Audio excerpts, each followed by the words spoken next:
우리는 사람들에게 많은 자비로운 일들을 할 수가 있습니다. 어떤 형태로든지 말이나 행동이나. 그러나 영혼의 선익을 주는 것, 그 영혼을 바꾸는 것은 오직 하나님만이 하실 수 있는 일이고, 그것은 새로운 창조의 어떤 모습과도 비슷합니다. 그 사람 변화시킨다고 하는 것은. 물론 말이라든지 행동으로 하는 것도 그 사람의 영혼의 선익을 바꾸는 거지만, 특별히 기도는 바로 그 영혼의 선익을 중점적으로 다루는 거예요. 그래서 바로 직관적으로 보더라도 기도는 하나님의 역사입니다.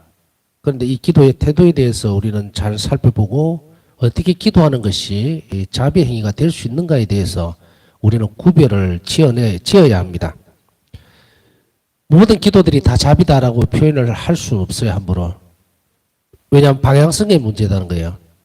그래서 기도가 자기 자신만을 위한 것이라고 하면은 그것은 자비로운 행위가 아니죠. 자신을 위한 건데. 그런데 이것이 형제적 사랑이라고 그랬죠. 조금 복습해 보자면 형제적 사랑이 요구하는 것, 그리고 하나님 마음에 드는 것, 그것은 바로 이웃을의 자비를 베푸는 기도, 그것이라고 얘기를 했습니다. 높은 단계에서의 것인데 사랑이 요구하는 것이기 때문에 모두 다 해야 되는 거예요. 모두 다 나는 안 해도 된다 이런 것은 없어요. 사랑이 요구하는 것은 바로 그리스도인의 특징이거든요. 그런데 그것이 이제 전에도 얘기했지만 이게 높고 낮은 건 있을 수 있다는 거예요. 초보적인 어떤 부분에 있어서는 그냥 좀 갇혀 있는 느낌이랄까요, 이 울타리가. 그래서 자기 가족들이라든지 뭐 자기 자신에 관련된 것들 뭐 이런 주변에 눈에 떠있는 그런 것으로만 일관적으로 계속 갈 수가 있어요. 내 자신만을 위해서 막 이렇게 기도하는 사람은 없잖아요. 뭐 기도 한계가 있지. 자기 자신을 위해서 어떻게 계속 기도를 합니까? 그러나 조금만 살펴보면 이제 나와 연관되어 있는 사람들이 있죠. 이웃이나 가족이나 또 자식이라든지 뭐 이렇게 부모라든지 이런 바로 연결되어 있잖아요. 그러니까 이것도 결국은 나를 위해서 하는 것일 수도 있습니다.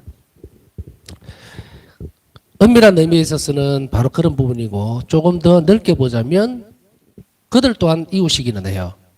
이웃이기는 한데 예수님 말씀을 여기에다가 조금 접목을 시켜보자면, 너희가 칭찬받을 일만 하면은 무슨 상을 받을 게 있고, 너희가 사랑하는 사람만 사랑한다면 그 무슨 보상받을 게 있겠느냐는 것 같은 거예요. 그러니까 내 가족이라든지 가까이 있는 혈연 관계 뭐 이런 그런 가족 구성원 이런 것은 조금 낮은 단계에 아주 소용이 없는 것은 아니에요. 엄밀하게 보면 이웃이니까. 그러나 그건 낮은 단계입니다. 낮은 단계. 그거보다 좀 더 시야를 크게 넓혀서 가장 불쌍한 사람들, 또 가난한 사람들, 그들에게 우리는 우리 자신의 시선을, 예수님의 시선을 따라서 넓혀가야 됩니다. 지금 우리는 그래서 바로 이런 부분들을 살펴보는데, 하나님께서는 우리 자신들을 도구로 사용하셔가지고 이제 인간의 영혼들을 성화시키고 바꾸기를 바랄 수 있다까지 봤죠. 그래서 우리는 이웃을 통한 전구들, 이것을 하도록 원합니다. 하나님께서는 이러한 전구를 통해서 사람들에게 다양한 은총을 베풀기를 원하시기 때문에 우리가 이웃을 위해 기도하기를 바라신다. 우리가 이웃을 위해서 기도하기를 바라시는 그 이유는 그들에게 은총을 주기 위해서입니다. 은총을 주기 위해서요. 그렇기 때문에 이기적인 기도는 왜 이기적이냐? 나만을 위해서 기도하기 때문에 이기적이라고 볼 수도 있지만, 다른 한편으로 보면 다른 사람에게 가는 하나님의 은총을 어떻게 합니까? 내가 통로를 막아버리죠. 그래서 이기적이라는 거예요. 내 자신만을 생각하는 거예요. 그래서 하나님께서 원하시는 것, 요구하는 그것에 협력하지 않는 때도 그것을 이야기를 하고 있는 겁니다. 그래서 은총을 베풀기를 원하시기 때문에 우리가 이웃을 위해서 기도하기를 바라시는 거예요. 여기에서 보면 또 이런 부분들도 이런 부분에 있어서 이게 납득이 갈까? 왜 조금 의아한 경우가 있을 수 있어요. 왜냐하면 하느님이 그냥 주실만 하면 주시면 되는 거 아니냐. 그죠? 전지전능하신 하느님이시니까 뭐 불쌍한 사람이 있으면 지금도 그냥 베풀어 주시면 되잖아요. 응? 그렇게 해서 또 활동을 하면 되는데, 그러나 그 과정 자체가 이제 어떻게 되어 있습니까? 예수님께서 2000년 전에는 공생활을 하실 때에는 당신께서 직접 하셨죠. 제자들의 손을 빌려서 병자들을 치유하지 않으셨고, 병자들의 손을 빌려서 구마를 하지 않으셨어요. 직접 하셨죠. 이게 직접 개입의 단계고, 이제 부활하시고 나서 그 다음에 성천하신 이후에는 성령을 통해서 그 당신이 하시는 일을 누구에게 맡겼습니까? 사람에게. 놀랍게도 신적 영역에 해당되는 것을 사람에게 맡긴 거예요. 그래서 사도들을 불러 모시고 교회에게 그 사명을 주시고, 그 교회가 뭘 합니까? 사제를 통해서 칠성사를 집전하도록 만들고 보존하게 만들고, 그죠? 이런 자비 행위들을 하도록 허락해 주신 거예요. 그렇기 때문에 지금 이런 형태에서 이제 이 지상교회는 기도로서 남을 도와줄 수가 있도록 만들어 놓았어요. 성령이 오심으로 인해서. 그렇기 때문에 이제 하나님 은총은 2000년 전에 공생을 하시면서 활동하시듯이 당신이 직접 이렇게 하시는 것이 아니라 우리를 필요로 한다는 거예요. 그래서 우리의 활동들이 필요로 하기 때문에 우리가 자비로운 행동을 할 때 그때 비로소 당신 은총이 마련되어 있던 은총이 나를 통해서 사람을 통해서 전달되도록 되어 있는 거. 이래 돼 있어요. 세상 마지막까지는 이렇게 가야 되거든요. 그러니까 기도도 마찬가지요. 예수님께서 원하시는 것, 그 영혼을 변화시키기 위해서, 선익을 주기 위해서, 그들의 변화를 위해서는 기도하라는 거예요. 그래서 우리가 기도를 그친다면, 만일에 우리가 100명의 신자들이 있는 공동체에서 99명이 기도를 하지 않고 1명만 기도를 한다면 손실이 어마어마하겠죠. 그죠? 말도 못하게 영적 선익이 차원도 있겠지만 하느님의 바람도 그렇고, 그것은 어떤 형태로 드러납니까? 제일 직접적인 것은 예수님의 순환을, 저 피 흘리심을, 저 희생을 아무것도 아닌 것으로 만들어버린다 이게요. 99명이. 그들이 기도하고 협력하지 않기 때문에 결국은 이 자비로운 완전한 자비이신, 자비가 드러난 그 십자가성의 죽음이 인류의 구원을 위해서인데, 그 구원은 누구를 통해서? 신자들을 통해서 나가야 돼요. 그런데 99명이 기도를 멈춰버리고 1명만 한다면 99은 어떻게 됩니까? 99개라고 하는 것은 내몰라라는 거죠. 내몰라라. 예수님의 그 귀한 순환을 그냥 땅바닥에 팽개쳐버리는 거예요. 그러니 기도는 게을러서 못했습니다 하는 문제가 아니라는 거죠. 우리 자신들의 성찰을 위해서는 좀 더 깊이 있게 들어가야 돼요. 게으름의 문제가 아닙니다. 사람을 죽이고 살리고의 문제예요. 그랬을 때 우리는 그것에 의해서 자극을 받아야 되고 그 나태함들을 극복해내야 돼요. 투쟁을 해야 된다는 이야기예요. 이것은 그냥 아유 난 오늘 힘이 들어서 그냥 잘래. 그 순간에도 내 그 자신의 그 작은 나태함, 그것 때문에 마련되어 있는 은총이 무산되어지는 것. 그것을 극단적으로 끌어올려서 단 한순간도 쉬지 않고 기도하셨던 분들이 누굽니까? 성인들이고 특히 파우사 성녀죠. 1분 1초도 당신이 기도하지 않는다면, 그 삶 자체를 기도의 통로로 만들어 놓지 않는다면, 그 하느님의 예수님의 그 순환, 그 피 흘리심이 완전히 바닥에 다 흘러내리는 거예요. 그래서 계속해서 예수님은 파우사 성령에게 뭐라고 말씀하셨느냐면, 가장 중심이 되는 것은 예수님의 순환이에요. 이 묵상은 절대로 거치면 안 됩니다. 예수님의 처참한 죽음, 그것으로 드러난 인간을 향한 사랑, 자비, 그것을 묵상하고 깊이 들어갈수록 우리의 삶이 소진되어집니다. 내놓을 수가 있게 돼요. 이것을 아무것도 하지 않는 사람은 껍데기만 사는 사람이에요. 누군가가 경건하게 살고 누군가가 경건하게 기도하고 하는 것 같이 보여도 이 부분을 하지 못하는 사람은 빈 껍데기만 있는 사람이에요. 절대로 하나님과 친교 안으로 들어갈 수가 없는 사람, 일치되지 못하는 사람이 될 수 있을 가능성이 더 많아요. 왜? 신덕과 망덕은 있는데 애덕이 없잖아요. 애덕이 친교의 끈인데. 믿음, 소망, 그것은 하나님을 향하는 대신덕이면 틀림없지만, 그러나 우리는 어떻게 배웠어요? 예수님의 성심과 일치를 해야 되죠. 그 성심이 죽어있는 성심입니까? 심장이에요. 심장. 예수님의 마음, 그것과 직결되는 것은 믿음도 소망도 아니에요. 사랑입니다. 오직 사랑만이 그 끈을 연결하고 있어요. 그런데 아까 사랑은 어디로 향하게 합니까? 주님의 순환, 저 처참한 순환, 저 자비로 마음이 향하게 하죠. 그래서 그 묵상을 거치지 말아야 됩니다. 오늘 비로소 이런 사실을 알아들었다면 우리가 나는 지금까지 살면서 묵상을 잘 못해요 하는 사람이 참 많이 의외로 만나게 됩니다. 묵상이 뭔데요? 어떻게 하는 건데요?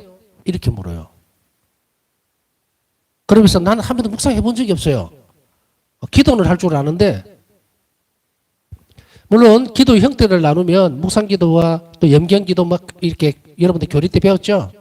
구성기도, 염경기도라고도 하고 이런 기도에는 익숙해져 있는데 묵상기도는 익숙하지를 못하고 또 뭐 관상기도라고 있는데 또 그건 무엇인가 이렇게 하는 분도 있는데, 다른 거는 다 접어두고 지금 관상기도를 하라고 요구하는 거 아니에요. 묵상기도를 해야 됩니다. 묵상은 예수님 순환과 관련되어 있는 것. 사실은 묵상의 재료가 있어야 되는데 묵상은 어떻게 해요? 예수님과 관련된, 하느님과 관련되어 있는 모든 것들이 다 재료입니다.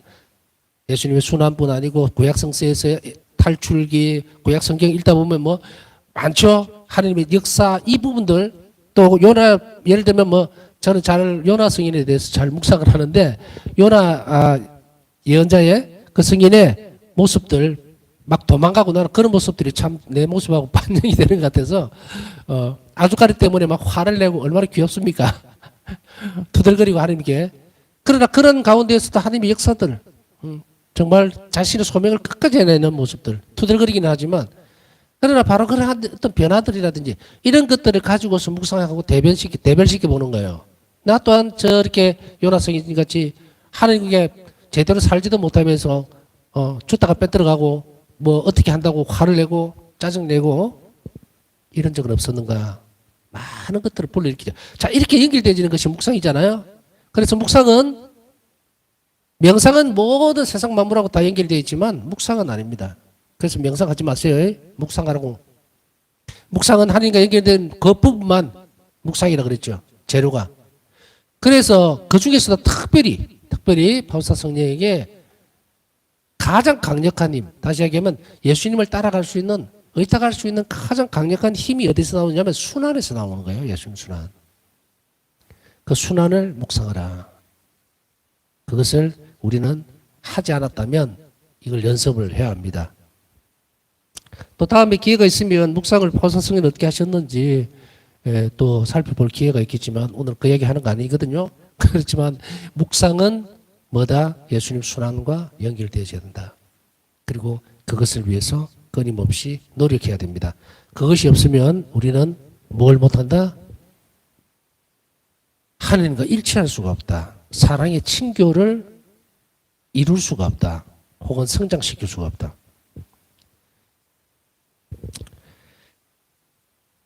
그래서 이러한 형태로서 우리가 묵상이라든지 이런 걸 함으로 인해서 하나님의 요구 조건, 하나님이 원하시는 것을 더 잘 알아냈고 그리고 실행을 내나가죠.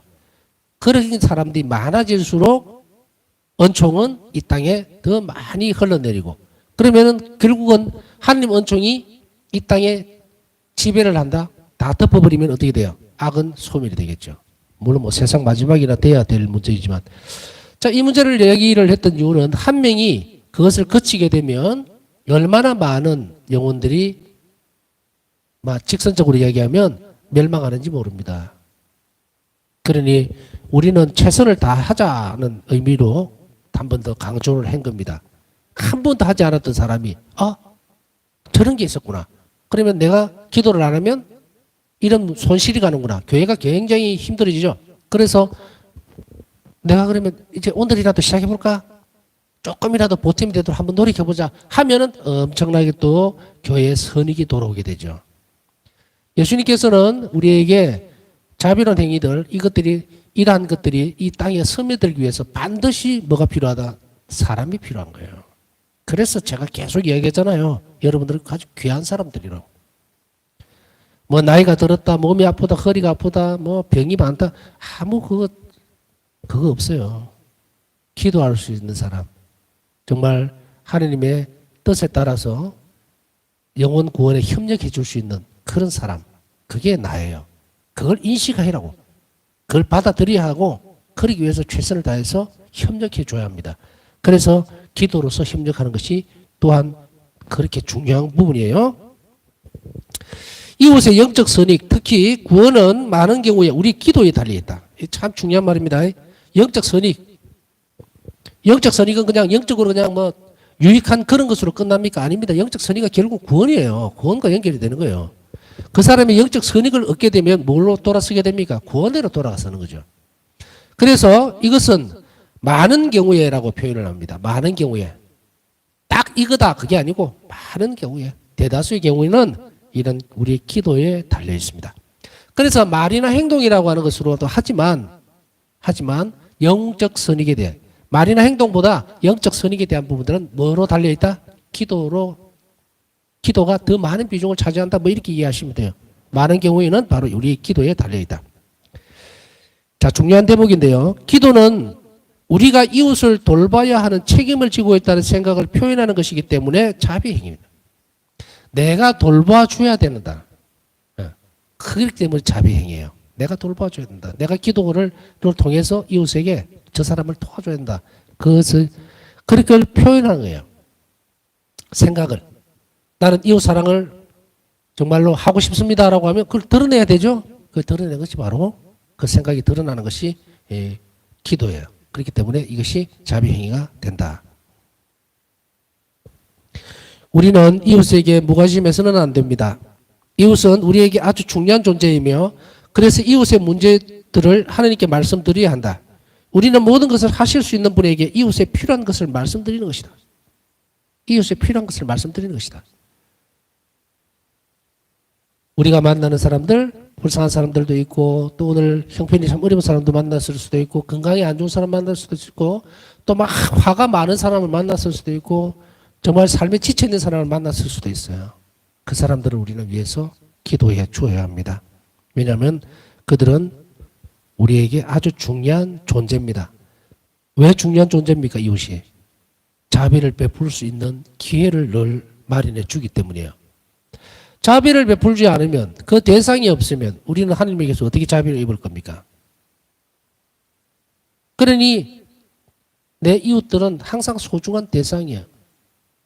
어떤 사람은 골치 아픈 사람, 저 사람 나를 애먹이는 사람 이렇게 해서 구별 지었다 보면 이 사람은 5라고 하는 수치의 자비가 필요한 사람, 저 사람은 7이라는 수치의 자비가 필요한 사람, 저 사람은 1이 필요한 사람, 다들 자비가 필요한 사람들이에요.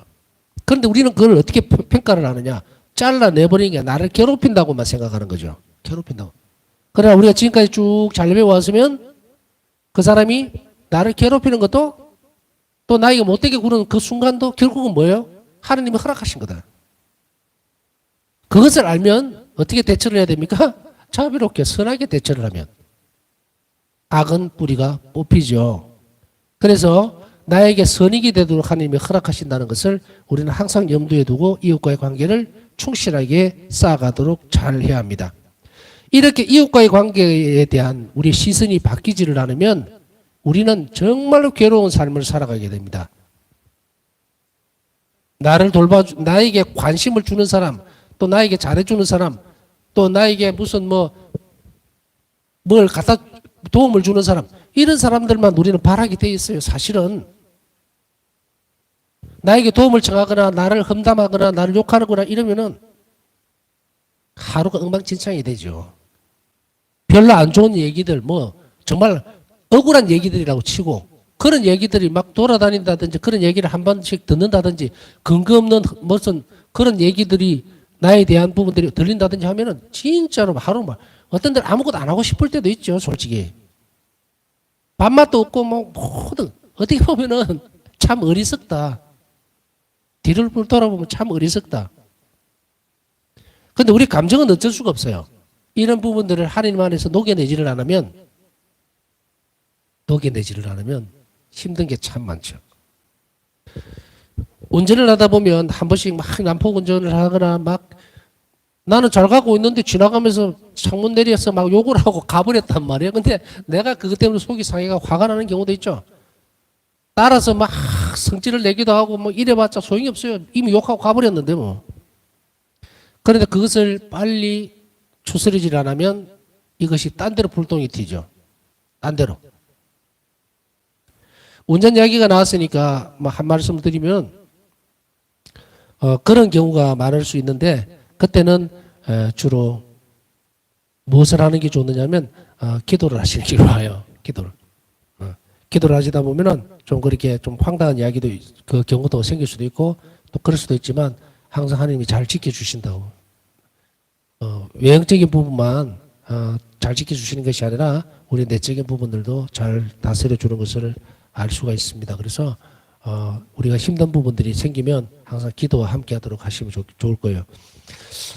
자, 어쨌든 우리는 이렇게 이웃과의 관계라든지 또 혹은 어떤 상황이나 환경에 맞추어서 화가 나거나 또 혹은 이렇게 마음이 삐뚤어져 버리는 경우가 있습니다. 그것을 빨리 어떻게 일으키느냐는 것은 그 사람이 평상시에 기도를 잘 충실하게 잘 했던 사람 또 묵상을 잘하는 사람일수록 빨리 일어나요. 왜냐하면 그것을 정해진 기도를 항상 하라고 얘기했죠. 정해진 시간에 그것은 왜냐하면 정리를 하는 거예요. 하나님 안에서. 그러다 보면 오늘 기분 나쁜 일도 있었고 화가 나는 일도 있었고 또 내가 잘 못해줬던 부분들도 생각이 나고 괜히 오늘 내주 회합 가서 마치고 그냥 와야 되는데 차 한잔 마시다 보니까 뭐 이 사람 저 사람 뒷담화도 하고 기분이 영 안 좋아 이런 경우도 있고 그렇죠? 그러한 부분들은 정해진 시간에 주님과 기도하면서 특히 이제 우리 같은 경우는 이때 성체 앞에서 주님께 오늘 잘못된 것이 무엇이 있었는지 잘 성찰하고 또 부족한 것은 잘 채워나가도록 또 현명하지 못했다면 또 지혜로운 것을 은총을 주시면서 주시라고 청하면서 그렇게 하면 발전이 돼요. 이것을 놓치지 않도록 합니다. 그래야 하다 보면 사람과의 관계 또 내가 일에 대한 대처하는 것들 이런 것들도 훨씬 더 빠른 그 변화를 기대할 수가 있습니다. 우리는 이웃에게 무관심해서는 안 됩니다. 그렇기 때문에 우리가 필요한 것들을 함께 기도 중에 청해 줄 필요가 있습니다. 물론 미사 때 보면 신자들의 기도 있죠. 그건 아주 대표적인 경우입니다. 교회 이름으로 이 시대에 필요로 한 조건들, 요구되는 것들, 그 다음에 교회가 필요한 것들, 또 우리 공동체 안에서 필요한 것들, 그걸 청하는 거죠. 그렇기 때문에 마찬가지로 이것은 우리 일상적인 개인기도 안에서도 이러한 일들을 계속해서 해 나가도록 해야 합니다. 이것이 자비의 행위입니다. 그 다음에 기도는 우리의 마음을 엽니다. 앞에서 설명을 잠깐 드렸죠. 기도는 뭐다? 우리의 마음을, 정신을 하나님께로 들어 높인다. 초월적인 존재를 향하게 한다. 그 다음에 두 번째는 뭐라 했어요? 우리의 필요한 필요 조건들, 우리가 요구하는 은총들을 청한다. 이것이 기도라고 얘기했죠. 그 안에 보면 이제 세부적으로 보면 뭐 미리 공부했으니까 복습하시고 그래서 이 기도는 우리가 하느님을 대상으로 하는 것이기 때문에 우리의 마음을 여는 작업을 하는 것이 바로 기도입니다. 기도는 우리가 하느님의 눈으로 이웃의 곤궁을 보도록 돕습니다. 이웃의 곤란한 것, 가난하고 불쌍한 것 그런 부분들이 있죠. 곤궁함이라고 아시죠, 그죠? 궁핍하거나 아니면 뭐 아프거나 이런 모든 것들을 가난해서 식사를 제대로 못한다는 이런 부분들 곤궁함을 보도록 돕습니다. 기도를 하지 않는 사람은 그것이 눈에 안 들어와요. 절대 안 들어옵니다. 기도는 우리의 마음을 하나님과 일치시키고 들어높이기 때문에 그것이 이웃의 어려움이 보입니다. 그러나 기도를 하지 않으면 그것이 보이지를 않는다. 그러면서 또한 더한 적극적으로 도와주도록 이게 일을 합니다. 그러면 일반인들이 그냥 선하게 저 사람 참 불쌍해 배고프겠다고 노숙자에게 돈을 주는 행위는 그러면 뭐 별개 것인가? 그거는 아니고요.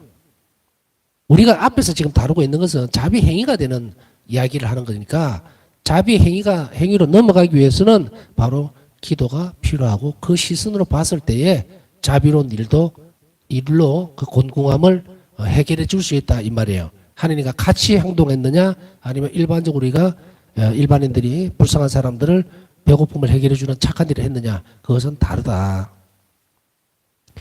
기도는 모든 사람을 친한 사람이든 그렇지 않은 사람이든 기쁨을 주는 사람이든 그렇지 않은 사람이든 모두를 사랑의 눈으로 바라보도록 우리를 가르친다. 올바른 기도를 하는 사람은 사랑을 깊이 있게 할 수 있습니다. 왜냐하면 아까 이야기했잖아요. 그죠? 기도는 마음을 들어 높여 혹은 정신을 들어 높여서 하나님께로 향하게 한다. 그렇기 때문에 그 시선으로 보기 때문에 그들에게 있어서는 모두를 사랑의 눈으로 볼 수 있도록 만듭니다. 기도를 하지 않으면 이렇게 하지 못합니다. 기도를 하면서 하는 것은 아까 얘기했듯이 일반인들이 그냥 착한 일하는 것은 외적인 것만 도와줄 수 있어요. 영혼의 선익은 절대로 도와줄 수가 없죠. 그러나 우리가 하는 자비행위들은 다르다. 기도로 살 수 있는 것은 얼마든지 하느님을 존재시킬 수 있기 때문에 이 차원이 틀린다는 이야기를 우리는 할 수가 있습니다.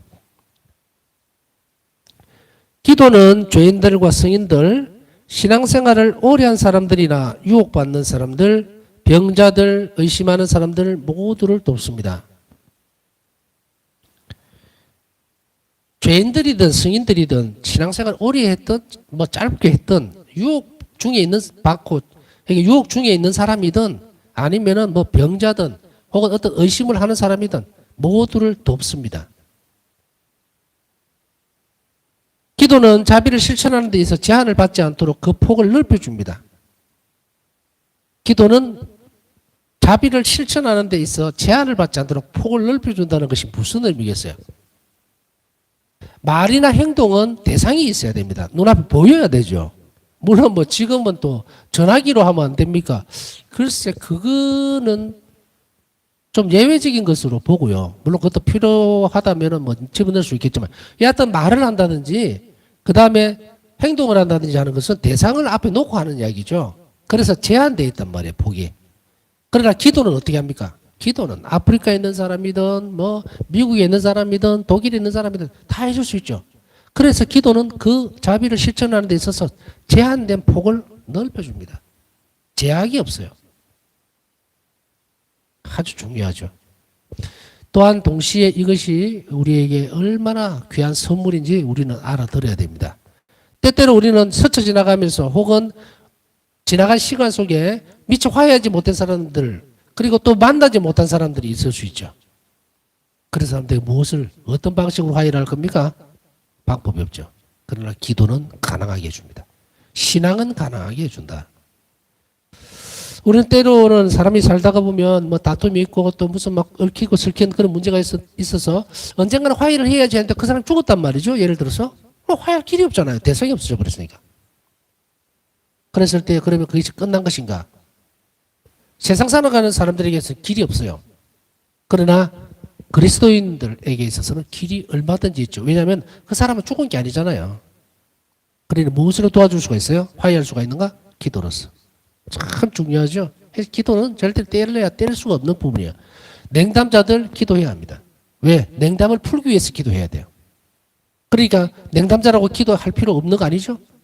그러나 이 사람들은 자기가 스스로 기도할 수 있는 여력이 없어져 버린 사람이 있어요. 오랫동안 냉담을 하다 보면 뭐 기도도 다 잊어버리고 도대체 뭔지도 모르는 상태에 놓여 있는 경우가 있어요. 그때는 어떻게 해야 됩니까? 옆에서 기도로서 이들을 도와줘야 됩니다. 그래서 냉담자들도 자기 스스로 기도하도록 시작합니다. 이게 이제 제가 생각할 때는 자가 호흡입니다.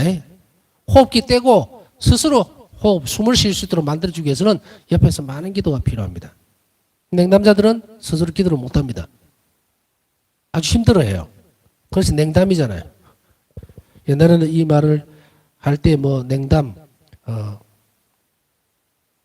간이 식었다 뭐 이런 표현을 쓰기도 했고 했는데 요즘은 쉬는 교우라고 이야기하지만 글쎄요. 왜 싫을까요? 스스로 하느님을 등지고 떠나 있는 상태가 될 수가 있습니다. 그러나 상황이 여러 가지로 조건들이 다 틀릴 수가 있습니다. 그러나 이렇게 결별되어 있는 게 하나님 떠나 있는 이 형제들을 위해서 자매들을 위해서 우리는 대신 기도해주는 그런 자비로운 태도를 잊지 말아야 할 것입니다. 우리 중에는 스스로 완전해질 수 있는 사람이 아무도 없습니다. 그러므로 우리는 각자의 모든 결점을 겸손하게 고백해야 한다. 우리 모두는 하나님 은총 없이 조금도 살아갈 수 없기 때문에 하나님의 선물을 청하며 손을 들어 올리는 가난한 인간이다. 은총이 없이는 조금도 살아갈 수 없기 때문에 우리는 그 은총 하나님 선물을 청해야 되는데 그 청하는 것이 뭡니까? 기도라는 거예요. 그래서 왜 이제 결론은 아니지만 여기까지 나오면 왜 기도하지 않으면 안 되는지 아시겠죠?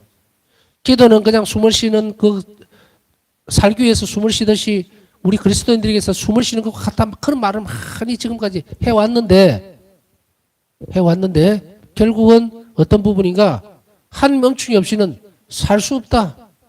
그것을 아는 사람만이 하나님 손에서 선물을 받아올 수 있다. 그게 기도다. 그러면 기도 안 하는 사람은 뭡니까? 기도 안 하는 사람은 하느님과 결별한 사람입니다. 엄밀하게 이야기하면. 하느님은 은총이 없어도 나는 살 수 있다고 생각하는 사람이죠. 이렇게 내면 그러면 우리 그리스도인 중에서 저는 기도를 바빠서 못합니다. 여력이 안 돼서 못합니다. 뭐 못합니다 하는 사람은 그 사람은 신앙인이 갖춰야 될 조건 중에서 뭐가 빠졌습니까? 하나님 은총 없이도 나는 살 수 있습니다 하는 것과 같이 되겠죠. 그런 의미에서든 이런 의미에서든 우리가 의미를 분명히 알아야 은총을 정하는 기도를 할 수가 있겠죠. 오늘 우리는 이런 하나님의 선물을 쉽사리 포기하거나 또 혹은 그 의미를 몰라서 대부분 보면 기도를 왜 해야 되는지 그 의미를 잘 몰라서 못하는 경우가 거의 많아요. 대부분이라고 보면 됩니다. 알고서 안 하는 경우는 얼마나 되겠어요. 바쁩니다, 합니다 하지만 그래도 그 필요와 그리고 이런 기도의 의미들을 잘 가르쳐 주면 잘 따라오죠. 그리스도인들은 참 착해요. 착해서 하느님하고 관련된 거라면 아무리 그게 해도 잘 따라옵니다. 몰라서 못하는 것이 안타깝죠. 그러니 우리 주변에서 기도해서 손을 놓고 있는 사람들을 그냥 망고하내로 기도해야 된다 이렇게 하면 안 되고 오늘 가르쳐드린 이 내용들 그런 것들을 받기 위해서 하나님 은총을 받기 위해서는 반드시 우리가 기도가 필요하다는 것을 따뜻한 말로 잘 격려해주고 가르쳐줌으로 인해서 기도 생활로 돌아올 수 있도록 노력했으면 좋겠습니다. 남은 시간 묵상하면서 우리 또한 제대로 기도하지는 못한다라고 하지만 그러나 주님 보시기에 아주 작은 기도의 내용도 정말 큰 은총을 베풀어주는 그러한 것으로서 바꿔주십사 그렇게 청하세요. 그렇게 하면서 남은 시간 묵상하도록 하겠습니다.